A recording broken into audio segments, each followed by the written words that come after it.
Welcome to This Explainer. Today, we're completely demystifying Python string indexing and slicing. By the time we wrap up here, you're going to be able to access, manipulate, and literally extract any specific part of a string with absolute pinpoint precision. Let's get right into it. Okay, I want to kick things off with a little brain teaser. Think about how you'd normally reverse a word to check if it's a palindrome, a word that reads the exact same forwards and backwards, like race car. Now, in a lot of programming languages, writing that out takes a whole chunky block of logic. But how do you do it in just one single elegant line of Python code? Keep that in the back of your mind as we go.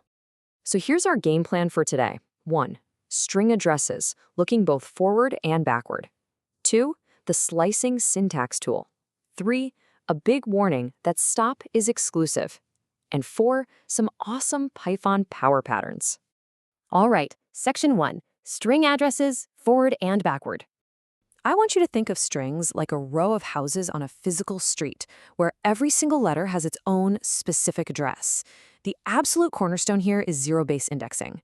So that means the very first character, like the capital A in the word aromatic, sits exactly at index 0.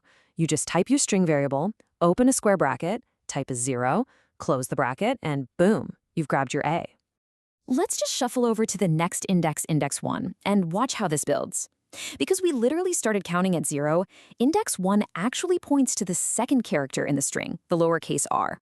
Now, I know zero-based counting can feel a little weird at first, but it is completely standard in Python. Honestly, it becomes second nature super fast. But hey, there's actually this fascinating backdoor approach we can use. Python has this incredibly handy feature called negative indexing. So instead of having to mathematically calculate the entire length of a string just to find the end of it, you can just use -1. It instantly jumps right to the absolute end of the string to grab that last character, which here is the C in aromatic. And this brilliantly illustrates the two parallel options we've got. You can use positive indexing, starting from 0 right at the front and counting your way up.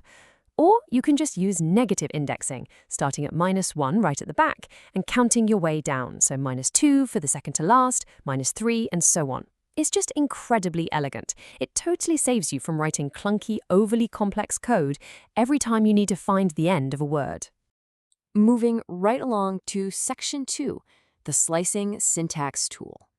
Okay, so now that we've got a really solid grip on the basic anatomy of a string and we know how to pluck out individual letters, let's introduce our absolute best friend for extracting larger chunks of text, the slicing syntax. It relies on square brackets, but inside we have up to 3 elements, separated by colons: start, stop, and step. This neat little bracketed pattern lets us slice out specific targeted ranges.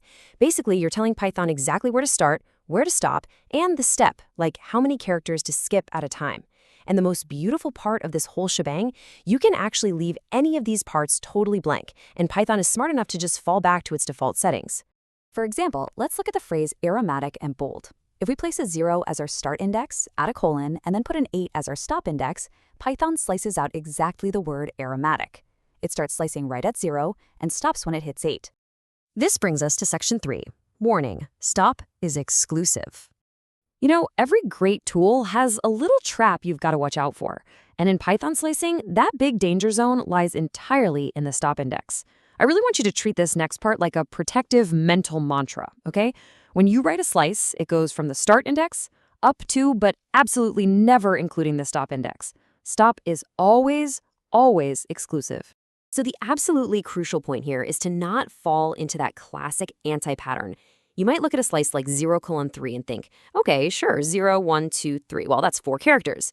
Nope, because that 3 is exclusive, reality dictates that it extracts exactly 3 characters, indices 0, 1, and 2. A really great little trick here, just remember that the difference between the stop and the start equals the exact number of characters you're going to get back. So 3 minus 0 is 3. Remember that and you will literally never make this mistake. All right, section 4, Python power patterns. Okay, with that exclusive stop rule fully mastered, we can finally explore some of the idioms that make Python feel, well, kind of like absolute magic compared to other languages. Here we're applying a bunch of different combinations of starts, stops, and steps to that same phrase, aromatic and bold. Notice how if you just casually omit the start index before the colon, Python automatically defaults to the very beginning of the string, and if you omit the stop index after the colon, it defaults right to the very end. Let's quickly break down the most essential daily driver slice patterns you're going to use. Say you want to chop off just the first character. You just start at index 1 and leave the stop completely blank. Want to gracefully drop the last character? Leave the start blank and stop at -1. Boom. Done. Oh, and check out that last example. By throwing in 2 colons and a 2, we are officially introducing a step. This tells Python to skip every other letter, grabbing exactly every second character in the whole string. And right here is the grand finale payoff to that hook we talked about at the very beginning of the explainer. Remember that? How do you reverse a word in just one line? Well, you use a slice with no start, no stop, but a step of -1. By stepping backwards by 1 using : -1, you reverse the word entirely. So to check if a word like race car is a palindrome, you simply check if the word equals itself sliced backwards. Honestly, that is just one beautiful, impossibly clean line of code. All right, before we totally wrap up today, let's put that new muscle memory to the test with a quick interactive flashcard right out of our source material. Imagine you're working with this huge long string and you realize you only want the very last 3 characters. Based on everything we've discovered with negative indexing and slicing, how exactly would you write that? Take a second to think about it. Okay, did you get it? The answer is your string variable, open bracket, -3, close bracket. By starting at -3, you perfectly anchor yourself exactly 3 spots from the end. And then by leaving that stop index completely blank, you just elegantly grab everything from that point straight to the very end of the string. It is just so incredibly clean. Well, look at you. You've now officially mastered zero-based indexing, the pure elegance of counting backward with negative numbers, and the sheer immense flexibility of that start-stop-step slicing pattern. Just always remember your mantra, okay? Stop is always exclusive.